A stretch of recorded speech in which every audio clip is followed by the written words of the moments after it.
Oriago, attimi di panico in via Lusore. Un 63enne si trovava sopra il capanno degli attrezzi adiacenti alla sua abitazione quando la tettoia ha ceduto facendolo precipitare al suolo da 2 metri di altezza. Sul posto è giunta l'ambulanza. Per il 63enne diversi traumi dovuti alla caduta. È stato trasportato al pronto soccorso per le cure del caso. Sul posto anche i vigili del fuoco, i carabinieri e gli ispettori Spisal dell'ULS 12.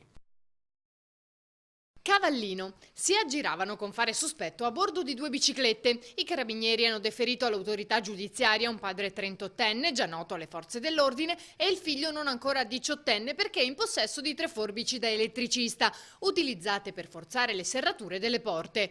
Secondo la ricostruzione dei militari, i 2 avrebbero preso a noleggio le biciclette a Jesolo per poi recarsi a Cavallino e mettere a segno qualche colpo.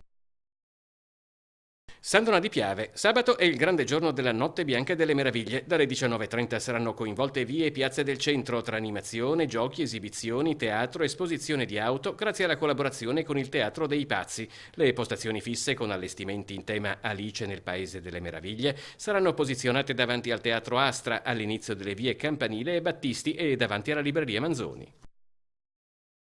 Jesolo. Il campione dell'NBA Danilo Gallinari sarà alla Beach Arena per via ufficiale di un evento pensato per i ragazzi. Per una settimana infatti la città li aspetta, pronti a vivere un'esperienza indimenticabile. Una settimana di camp a tutto motore con Gallinari e il suo staff di allenatori qualificati. Un camp riservato ai ragazzi dai 7 ai 17 anni.